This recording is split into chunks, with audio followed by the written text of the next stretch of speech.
welcome to the Oasis. We're glad you're here to join us. I'm Pastor Michael Jeanette.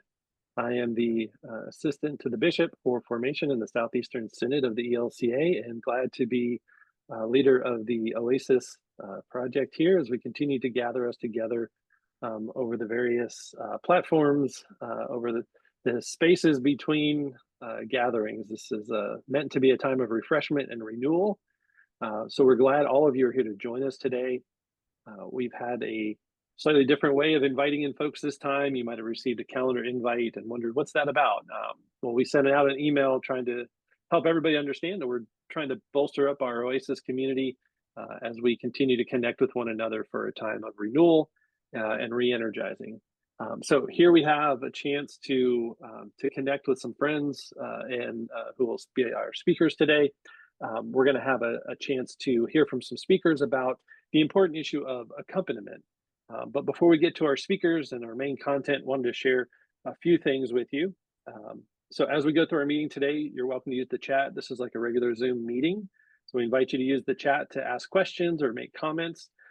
Slides will be shared with you in a follow-up. The meeting will be recorded, so you can tend to that later on as you take notes you want, take all the notes you want, but we'll send some slides to you along with some other information. So be on the look for that in a follow-up email. We also wanted to share greetings. Well, let me stop for a moment. Let me get us centered in a word of prayer. Let's do that. Lord be with you. Let us pray. Gracious God, on this day, we ask that you help us what it means to accompany one another, to walk with one another through the highs and through the lows, and help us to understand the importance of connecting across generations, that we may know that we are called to learn from one another, to accompany one another, to walk alongside one another, that we might be strengthened in faith, in love toward you and toward one another, as we continue to look for the best in our neighbor and continue to support one another throughout the world. In Jesus' name we pray. Amen. So a few announcements on behalf of Todd Bugler, our ELCA Youth Ministry Network Director. We wanted to remind you about the extravaganza coming up in St. Louis, January 30 to February 2, 2006. So please be sure to sign up as soon as possible. I would love to have you join us along with all other children, youth, family ministry folks across the ELCA and more. We have some wonderful speakers lined up there. ext26.org for more information. We'll drop a link in the chat soon so you can check out the extravaganza link. We also have Third Tuesday Conversation podcasts for you to check out, and also the Connect Journal. You can find all these resources through ELCA Youth Ministry Network, elcaymnet.org for more there. Also be on the lookout for something new. If you haven't heard about it yet, the ELCA Youth Gathering is putting on several expeditions throughout the ELCA. So please check out the ELCA Youth Gathering page for more information about those expeditions. And also, finally, we have, just pointing out again, the Martin's List, which is a compilation of resources from all of you and all children, youth, family ministers across this whole landscape of the ELCA Youth Ministry Network. So we invite you to upload some resources there if you have something that you wish to share with others in our community. And we also invite you to take a look and use some of those materials from your colleagues across this landscape so that we can continue to build up one another and build up our resources. So without further ado, I would love to share a little bit about our speakers today. Take me just a moment, get their info up, but we have one of my personal colleagues, Pastor Justin Eller. He is a member of the Southeastern Synod staff, and he is one of our speakers today. He is an accompaniment, say that word 10 times really fast. He's an accompaniment practitioner, educator, and researcher who serves as assistant to the bishop for care and community in the Southeastern Synod. As a former ELCA mission personnel in South America, accompaniment shapes much of how he engages in ministry and life and is committed to sharing about it wherever he's invited. Justin also communally and constructively examines accompaniment through his dissertation research at the University of Edinburgh, Scotland. Our other speaker today is Kristina Diaz, and she is a graphic designer, professional photographer, and fifth generational oral tradition storyteller from Dorado, Puerto Rico. As a member of the Caribbean Synod, she currently serves as part of the Association for Hispanic Ministries. Her professional experience includes managing and coordinating educational resources for the Mission Formation Program of the ELCA's Global Mission Unit, where she was immersed in accompaniment and its interpretation. In her free time, she enjoys making passion fruit jam, exploring the vast world of teas, and hanging out with her husband, Elvin, and their two pups. You got to help me out with the pronunciation, Kristina. Let's get Kristina and Justin spotlighted here. And how would you pronounce your pups' names there, Kristina? Chiki and Coque. Kiki and Coque. Lovely to have the two of you here.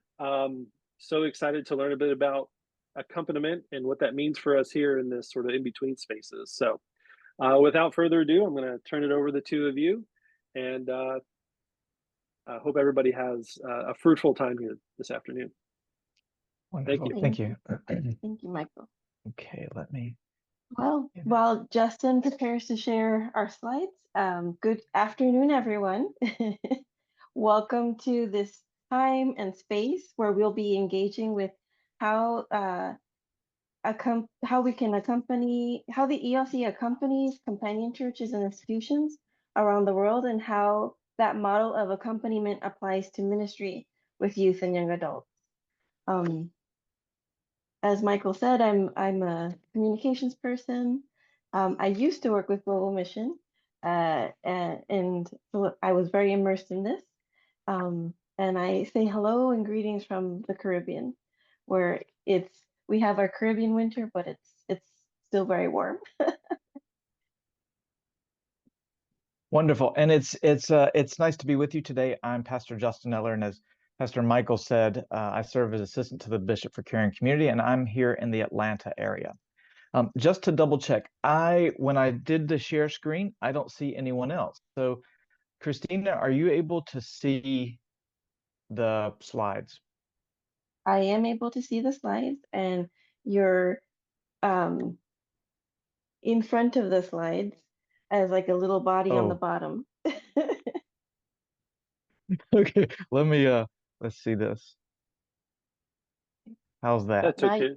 Now you're up top. Oh, now I'm up top. Okay, but you can still see because what you can see is, I think, is different from what I can see, but that's okay. That's okay. We can see the full slide. It's all good. Okay, wonderful. Thank you. So we're really grateful to be with you today. And as we begin today, let's start with a quick lightning question. So in the chat, I'd like for you to quickly answer the following question. What word, phrase, or image comes to mind when you consider accompaniment? So go. Okay.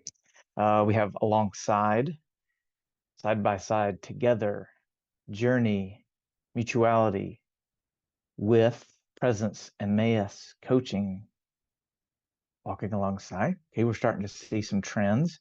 Not transactional, supporter,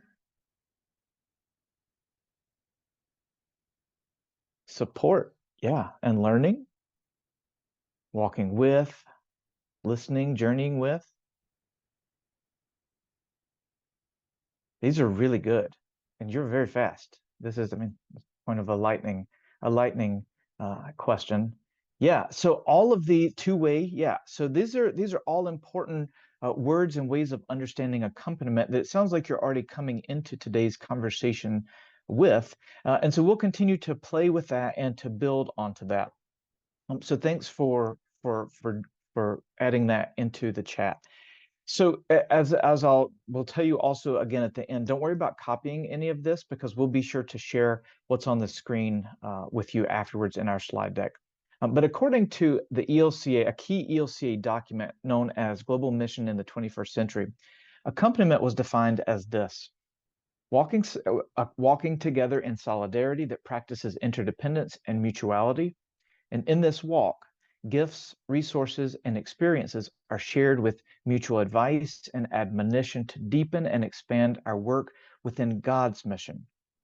Now, this definition was not created by the ELCA, but rather was brought to the ELCA by companion churches from the Latin America and Caribbean region after a consultation about how they wanted the ELCA to relate to them. Now, this way of mutually relating together has shaped the ELCA and our global relationships for the past 30 years. And it's important to briefly consider the theology of God's mission. So we recognize that accompaniment is not a new model or a new theology, but we believe that in community, there are really, we could say, three main characters. There's God, our neighbor, and us, or God, you, and me. God relates to us, coming to us and our neighbor through the person of Jesus Christ, who brings us into right relationship with God, kind of symbolized by that blue line. And through the Holy Spirit helps us to be in right relationship with our neighbors. That's the little orange line. But that relationship between us is still often broken. So a lot of colonizing, oppressive, and destructive mission work historically looked like this, where there was God's story, my story, and your story. Mission then meant me bringing God's story to you. God's story was on my side, and you were on the other side. Sometimes, and even today, when we participate in short-term mission trips or a local service project, we may, not always, but we may draw lines or place barriers between us and our neighbor, between us and the ones we serve.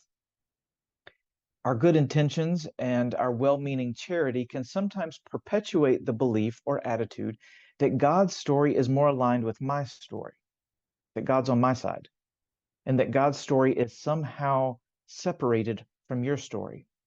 And this really becomes obvious whenever we begin to use us and them language.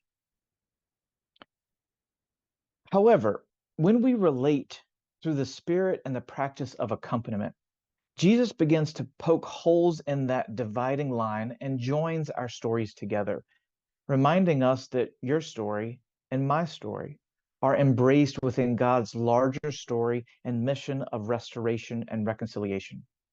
And as I mentioned before, this isn't a new theology. Rather, it's a reframed mission theology of reconciliation.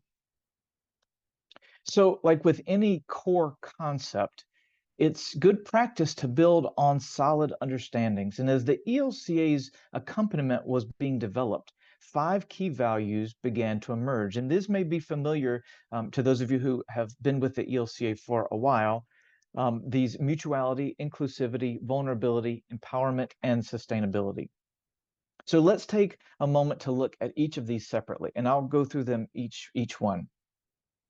So in mutuality, we work to build up our capacities to proclaim and live out the gospel. Second. We work to recognize that all of us have gifts to share. All of us have gifts to offer to God's mission of reconciliation, and to value the gifts of all. While caring for one another's needs, mutuality is built upon giving and receiving trust as we grow. Mutuality is also then active in breaking down barriers of unequal power within relationships. So as we move on and continue into inclusivity, God calls us to include everyone in God's mission of restoration and reconciliation. Yet we know that all communities exclude someone. We look to see who's excluded and why, and commit to change community structures and habits that can exclude people without any deliberate intention. Inclusivity holds us accountable to ask who's not at the table. Whose voices are we not hearing? Whose experiences are we not considering? When it comes to vulnerability, it's often portrayed or perceived as weakness, especially in the US culture. But Jesus shows us that vulnerability, openness to relationship, and giving up of power is God's way of redemption. We enter into God's mission of reconciliation through vulnerability, and just as Jesus became vulnerable to us and with us. Vulnerability looks like being transparent with each other and addressing power differentials in relationships. Sometimes whenever you're in a ministry setting and someone asks you a question or a challenge is posed to you and you don't really know how to answer it, saying, "I don't know," can feel vulnerable, but it's honest. And a lot of times, especially in relationships and with community partners, with companion synods or companion programs, the ability to say no is important. The ability to say, "I don't know," is important. And those we would consider within part of the value of vulnerability. So when we get to empowerment, we really, here, we struggle to recognize and name power as it affects our relationships. When we recognize that relationships have asymmetries of power, and we struggle to balance and correct those asymmetries, then we are working to empower ourselves and one another. As one of our companion churches presidents, the presiding bishop of one of our companion churches understands empowerment, she says that I cannot empower her, but rather I can work with her to create the space and the conditions in which she can feel empowered. That means that, as she would say, is that our empowerment comes from something within us, but putting in place the conditions, the scenario, the resources that help that means that she can then experience that empowerment. And this really recognizes the potential in all of us to feel empowered. But often the opposite is true. When we don't create the conditions and people begin to feel disempowered, then it's hard to say, how do I empower myself when everything feels stacked against us, especially when there's an imbalance of power in the relationship. Finally, when we get to sustainability, we recognize that relationships are complex and connected to other relationships and commitment. And so this requires much more attention to, over time, sustaining that relationship. Any relationship will require an intentional commitment of attention and time to build up all of those who are involved. So when we think about sustainability around projects or programs, doing sustainability thinking on the front end instead of the back end, meaning think about if you have a new ministry project you want to launch, it's important to think about how is this going to be sustained over the long haul? Thinking financially, thinking material resources, even thinking human resources. If there's a ministry program within your ministry context that requires all of you and you're not sharing that, how sustainable is that?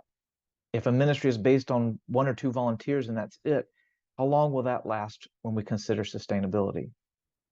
So all 5 of these can also be considered criteria for relationships and teams and ministries and service. So as we then took kind of those concepts, especially those 5 values, and the ELCA accompaniment began to also look at how do we then live these out in concrete actions. And so additional guidance was developed for what accompaniment in action looks like. Now, I will confess that I'm a nerd, proud of it, and maybe you're a nerd too. And so that can help us remember what accompaniment looks like when we live it out.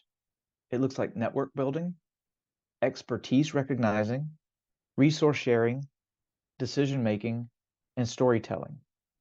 And one good way to really think about how are these used in action is to understand them based on the key question, who or whose. So we consider who has contacts with powerful organization, who holds them accountable when it comes to network building. When it comes to expertise recognizing, we have to ask whose expertise is being sought out, whose expertise is valued, undervalued, paid, considered volunteer.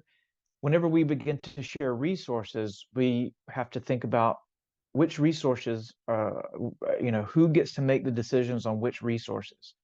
Are those resources that we're being asked of, are those people who provide those resources part of the conversation? And then decision-making, this is a key one. Who gets involved in the decision-making program or process? Especially that's key within youth and young adult ministries. Are their voices part of the decision-making of the design of the programs? And then storytelling. Who gets to tell the story? As we think about not only what we've done or what we want to do, who gets the platform to tell the story? Who gets the spotlight? whose voice do we get to hear? So you can see kind of within that accompaniment and action, the nerds options, it really is based on the concepts that we heard within the values of accompaniment. So now this part, I'll stop share screen here because Kristina and I are sharing the presentation together. But we wanted to offer now, as we move into, before we move into Kristina's part about how the accompaniment models also then lived out and considered within youth and young adult ministry, we wanted to see if you have any questions about the concept part or observations. Can you speak more to what network building could look like? Yeah, I would say, can you give me more of a context about network building? Samantha, I see that came from you. Is there, or if you want to unmute and tell me more background about that? Oh, like how do you help develop those connections? So a lot of it is you begin to build the networks to make sure that you're not always, so, okay, for example, in a congregation, I would say that we consider how the networks that we build. So let's say if we're going to take a youth on to doing an accompaniment experience, whenever it comes to how are we going to fund it, do we build networks of support ahead of time? Are those networks donors in congregation? Are those networks prayer partners? Are those networks the families of the youth who are going on the accompaniment experience? Who is it that you search out for building those networks? Are those networks, do they fit within your ethics and principles as a ministry, or are they not? Kristina? I would also say if you're thinking about how you start building a network itself, like how do we connect with our community or people outside that we want to bring in, or we want more youth to be part of our community as a church, a lot of it has to do with relationship building and invitation. One of the models that we used to have in Global Mission, we would have a musicians training, and it wasn't, you weren't invited through application, you were invited through invitation.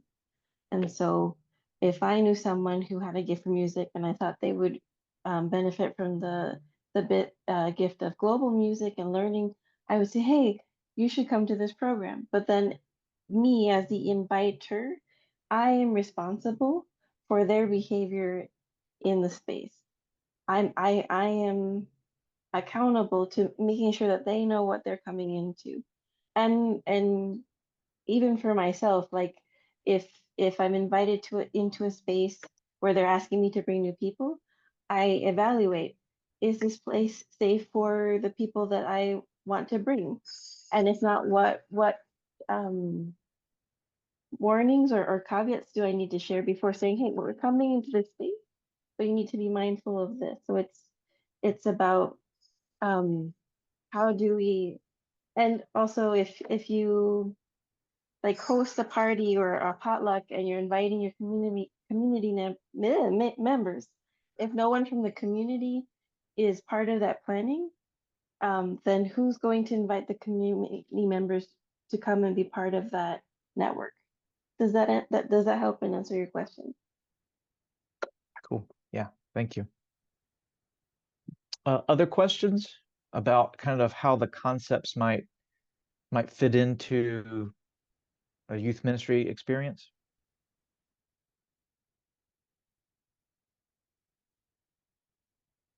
I can share two concrete examples of how accompaniment has informed the way that I've helped respond to kind of two particular incidences.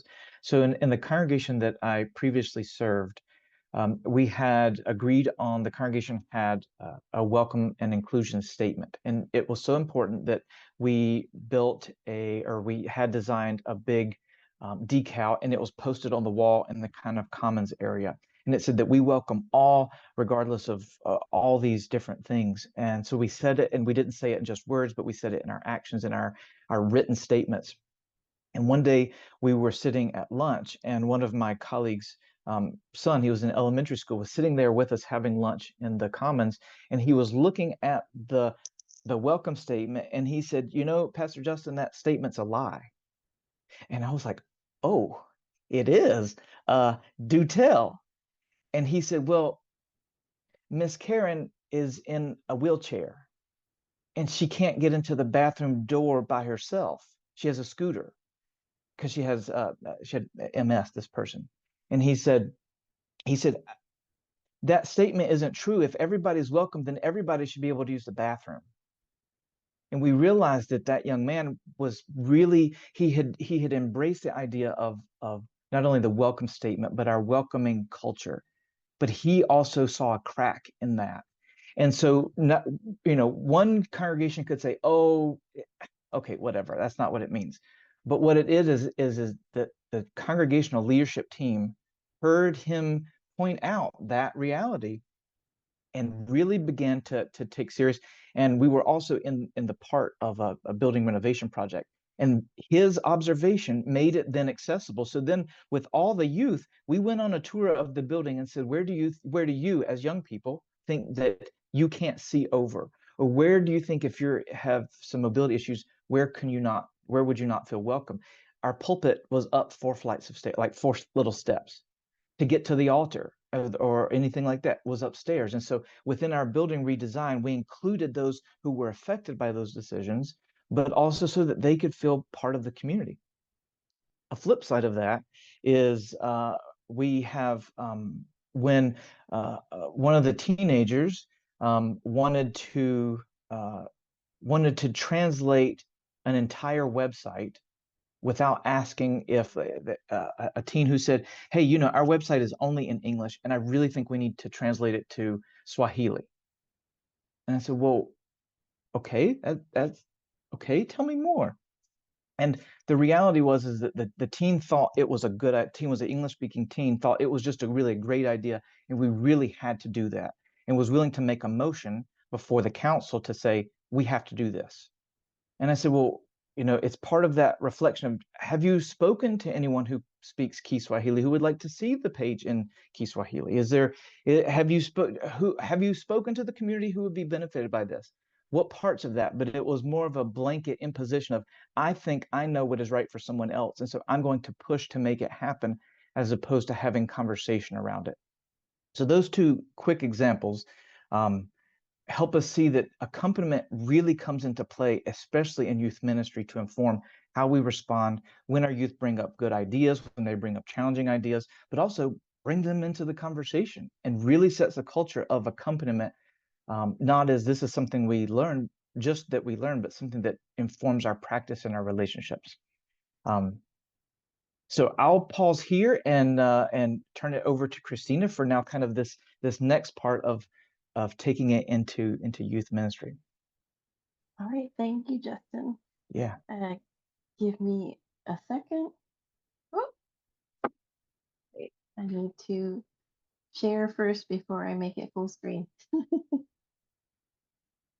Let's see.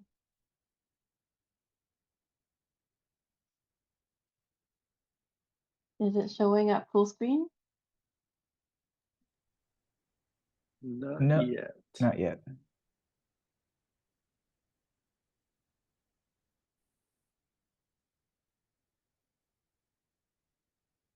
Let me try to stop Not sharing. sure you're actually sharing yet. Share. Oh, there we go. There we go. Okay. Thank you, everyone, for your patience. And thank you, Justin, for walking us through the concepts around accompaniment. I'm truly excited to explore with everyone here and those who will be watching later what it looks like when we work together to build strong relationships across generations in our ministries. And so before we dive deeper, please know again that this is what we're looking at now, a summary of a workshop that is usually given over 2 full days. But don't worry, we'll be sharing all the source material for this content for you to look over as well, so that you can use it and maybe practice it at home. Or long after our time together today. So If you're like me, you've probably heard the term intergenerational ministry a million times. Like we have to work with all the generations and intergenerational. Um, you may have even done an activity where the congregation took down an inventory of everyone's gifts. Um, and this, is reflected in a time where we're also talking about how membership is declining in many of our congregations. Um, but too often, our ministry model is put together in a way that it's many separate programs for different age groups. Maybe we have a shared coffee hour afterward, and that approach, just sharing a common space during worship, maybe, is not cross-generational ministry. If we really think about it, if the social hour is the only place where generations meet, are we really building community? One of the biggest struggles I've heard people my age and younger share is there's a big challenge when you transition from youth group to not being in youth group and being a young adult and wanting to live actively within your church. Um, for example, a good friend of mine who recently left the church after years of being incredibly involved. He was up in the altar every day as a liturgist. And when I asked him, why leave? He said, they never gave me a chance to bring anything new. They just kept seeing me as the little kid they saw grow up. It wasn't until after some meaningful conversation, back and forth and reflection, that the following was clear between the two of us. Although the community had seen him growing up, they didn't really know him. They didn't know his values, his concerns, or his hopes. That relationship was superficial at best. I know this person because I see them, but I don't know them because I don't have a relationship with them. That's why we want to go deeper with our core concept. The phrase we use is cross-generational engagement, and that plus sign in between cross and generational, it's intentional, it's on purpose. It creates an image of people of all ages gathering around the cross and journeying together in ministry. Because the body of Christ is not truly complete when the views, skills, and faith narratives of an entire generation are absent. So, with that in mind, our goal with the time we have left is to move past that separation and step fully into cross-generational engagement. We're going to explore practically how we can intentionally practice accompaniment in our congregations, because transforming our communities, whether we like it or not, happens one significant relationship at a time. So as we can see, this is a visualization of how most, I'm not saying all, but how most congregations divide their ministries. You've got youth group, some churches have children groups, you have adult Bible study, worship is where most of the adults gather. Some churches have ministries for their elders, and we come together when there's food. And as I said, this has value. It is has wisdom to it, but it is not cross-generational ministry. The gift of ministry like this is that we have the opportunity to learn contextually and intentionally based on our age, but it doesn't offer space for us to come together. So then, what is cross-generational engagement? As I said, the plus sign, that's important. It means that children, youth, young adults, and elders are all meaningfully engaged in the congregation's planning, life, and witness. The desired outcome, well, an authentic community that genuinely represents the gifts and experiences and faith stories of diverse ages for the purpose of reconciliation in our homes, in our churches, and maybe in the world. So this isn't just a program that we run, it's learning a way of being together. So let's take a quick pause. I know you've heard me say a lot, generations, generations. So what do I mean with generations? A generation is a group of people that are shaped during their formation, so when they're youth and young adults, by historical events, the context of the world that they're living in, and those experiences that occur when they're in that age. Um, the group that you're ministering to will be shaped by what's happening historically now, and that will shape their values, their ideas, and how they lead in spaces. So let's take a flash poll in the chat. Who is in the room right now? Can you list what generation you belong to? Gen X, Millennials, Boomers, Gen Z, Millennials, Gen X, Boomers, Xennials, yes, in-betweeners, okay. Many Millennials, Elder Millennials, many Generation X, yes. Wonderful. Thank you for sharing. So why is it important to know um, what generations exist?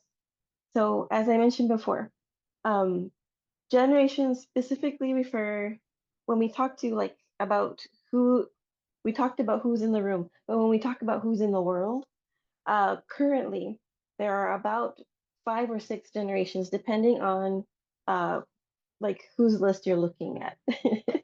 Because different generational experts will attribute by like a year to different years.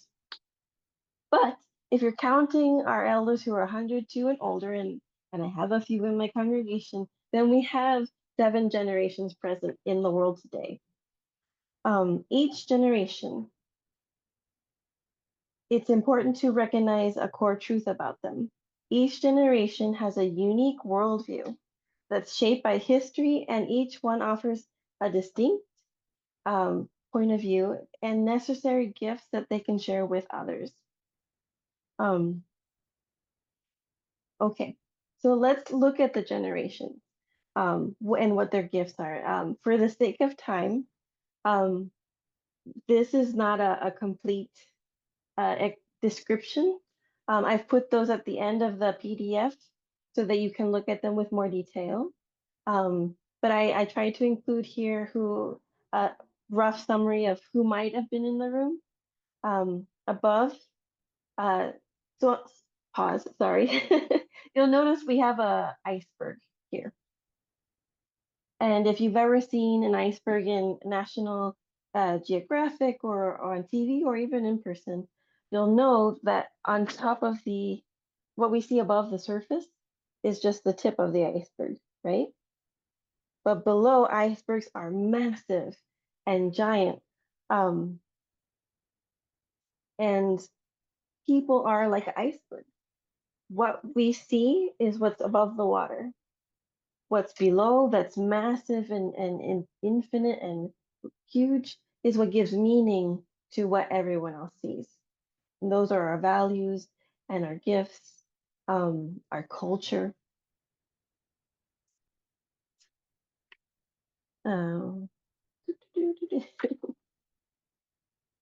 So I encourage you to look up the generations that are present in your communities and your congregations, and read on what the events that shape them are. Read what their values are, and read how these things shape and how they make decisions and how they want to show up in the world.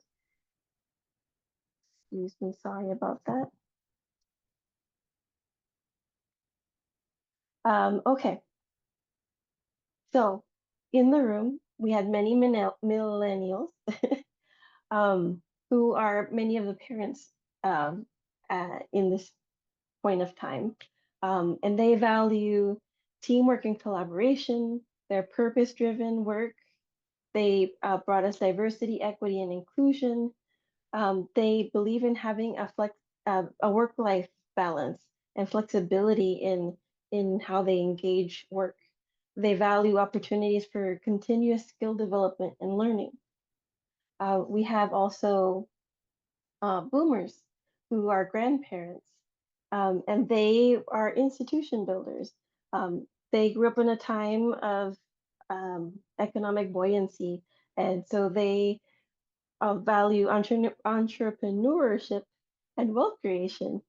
They bring creativity and high standards driven by a life shaped by massive social change, making them highly suspicious of people who have unearned authority. And if we look at, um, I'm Gen X too. Don't worry, I haven't forgotten you. You're at the end. um, we have our elders who value mentorship and wisdom, stability and consistency, and steadfast determination. And so, as I said, what gives meanings to what we see is below. What is above is what people see and what they project about who they think we are. So when you go to the drawing board for future events, keep in mind the distribution and percentages of the generations in your own congregation and neighborhood, because this can be incredibly helpful for in understanding the generations. We can be in better relationship. Um, I'm going to leave this for you to read later, but this is these are the historical events that shaped the current group of people who are in being served as part of youth ministry and the gifts that they bring. Someone was asking about Generation X. Oops. This chat's in my way.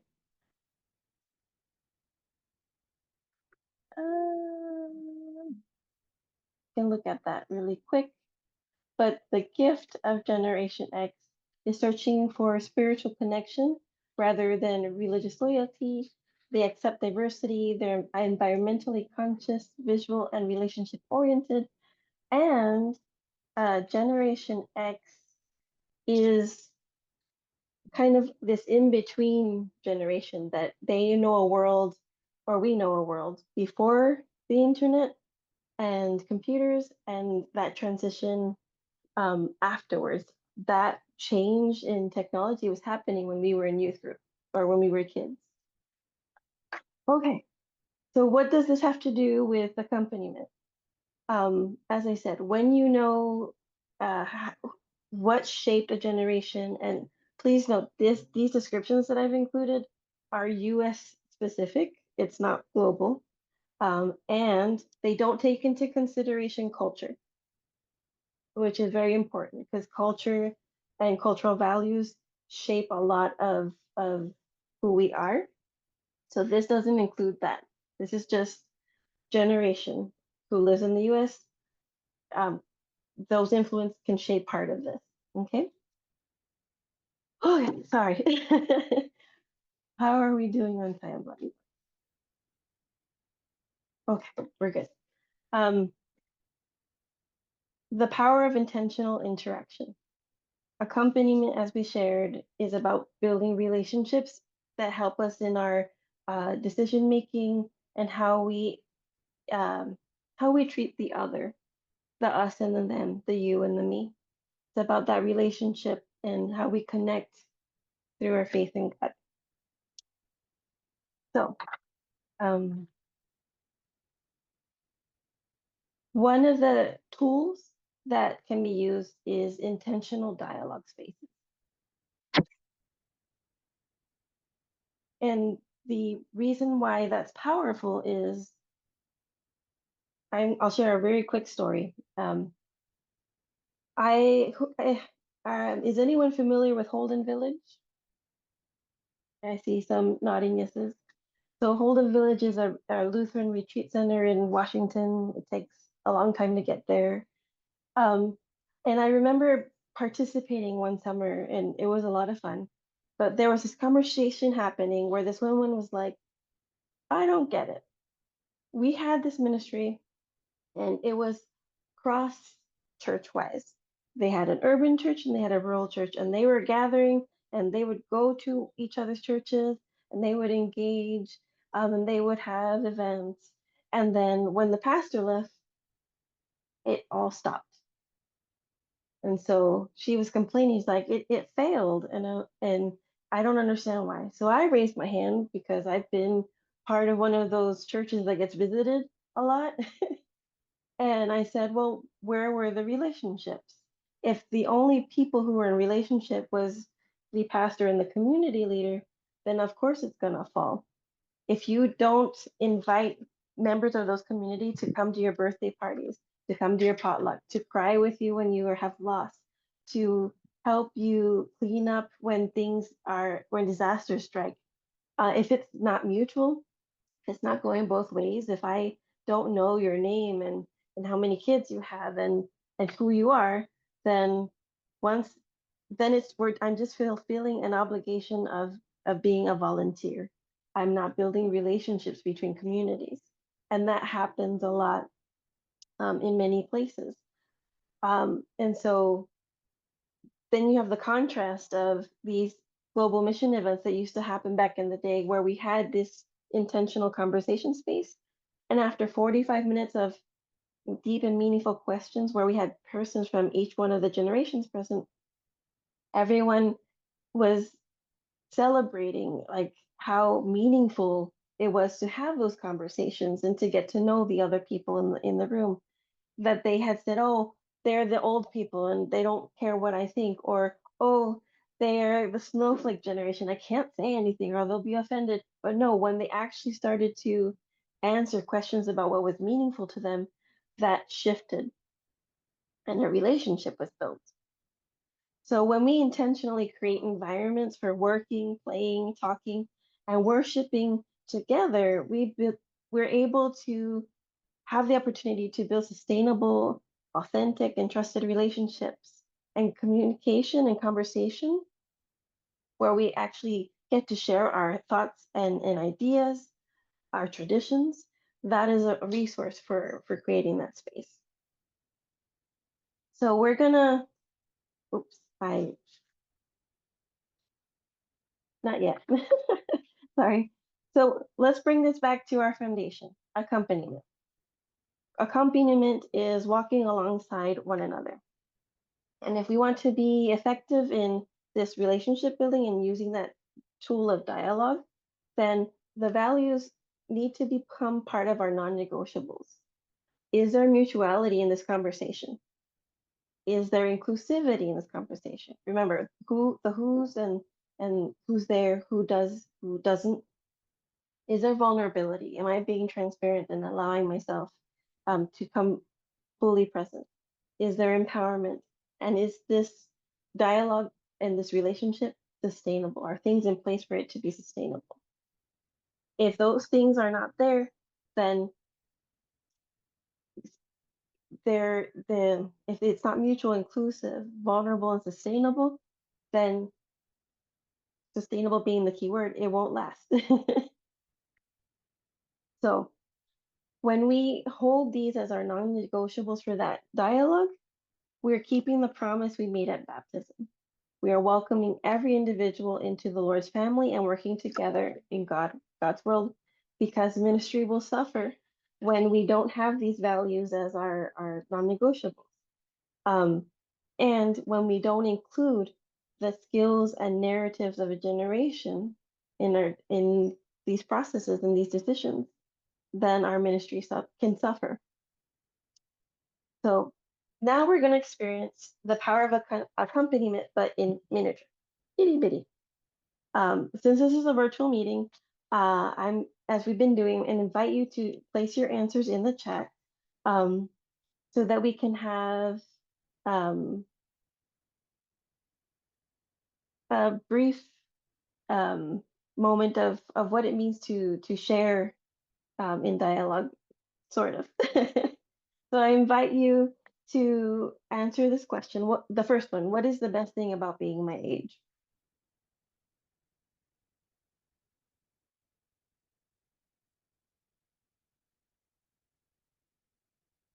Your worth ethic, knowing a little bit of the world's generations older than me, younger than me, yeah, being an in-betweener. I can still ask adults for help, yes. Abundance of opportunities. I'm Gen Z, and the best thing about being my age are my little grandchildren. Yo, experiences relating to adults and kids. Yes. The best thing about my age is flexibility to connect to others and learning from my prior mistakes. Oops, it's okay. Gen X. Awesome, awesome. And so what is the most challenging thing about being your age?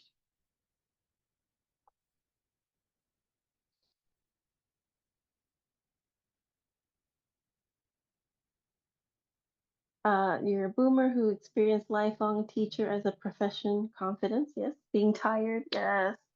I'm in an age where I don't care about other people's opinions of me when I'm being authentic. Okay. Gen X can be a bit caught, oops, be in the middle, as I think you mentioned. Yep. Feeling invisible, that is hard. And learning from those younger than me, the best thing. Sometimes needing to correct the behavior of older adults, that is a big challenge. Especially in depending on what culture you're from, where you don't speak back to your elders. Um, Not always being appreciated, challenging boomer, the technology, yeah, Gen Z gaining respect from older generations, being written off. Most challenging, fewer other Gen X folks in many, I'll say, yeah. Um, Having my kids teach me how to use tech. Yes. All right. Thank you everyone for sharing and for your thoughts. Uh, these are meaningful answers, and imagine what it would be like if we actually had the space to have conversation about these things and go deeper into what we mean. But in our group where we're having these conversations, we had a representative from each of the generations that represent your community or your church. Groups of 3 to 5 people were across the generations. We can share what is the best thing and what is the most challenging, and we have a new understanding of what that means. Um, and we start to build relationships so that we don't end up like my friend where I know you, but I don't see you, I don't understand you. We break that cycle and we build a new way of being together. This is another question that you can use. And in the full resource, you have several questions that you can use, and there's a description of how to gather your community, ask these questions, and there's even a blessing for the generations. Okay.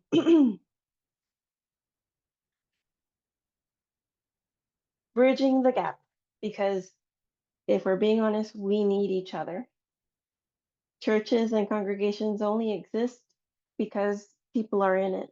And if we only go there to like get a gold star for getting communion and we don't engage the people that we're in community with, then we're missing out. But the reality is that many times when you visit congregations, and I've visited several, and I'm not saying it's all, but um, often our youth and young adults lack enough caring adults in their life. And many times, caring adults don't have enough kids in their life. Family and grandparents live miles away, and we feel that disconnection and that loss.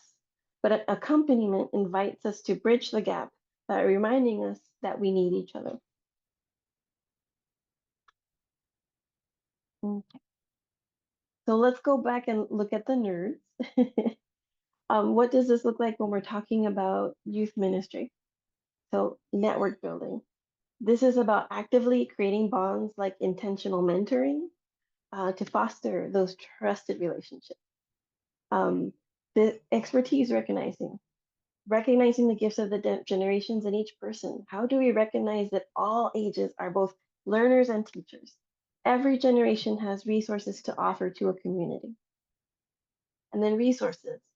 What does that look like? Like, are we sharing space? Who gets access to the fellowship hall or the youth room and when? Decision making. Are we it's just the board, it's just the adultier adults, or can we move beyond just consultation and have shared ownership where we intentionally design our communities and leadership structures so that the wisdom of all the ages is always involved in deciding what we fund and what we give priority to. And storytelling. How do we make space for intentional dialogue across the generations in our churches and ministries? All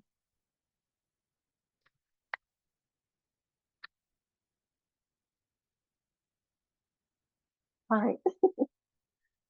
So, what can we do? We've talked about having dialogue. Now, I want you to take a minute and think of a current ministry that you're working with that involves youth or young adult, right? And we're going to do an exercise where we're going to do the CTAR scan. What does this do? It's something that allows us to evaluate or look at what we're doing and make changes. So celebrate. What are we doing well right now that we can celebrate? Oops.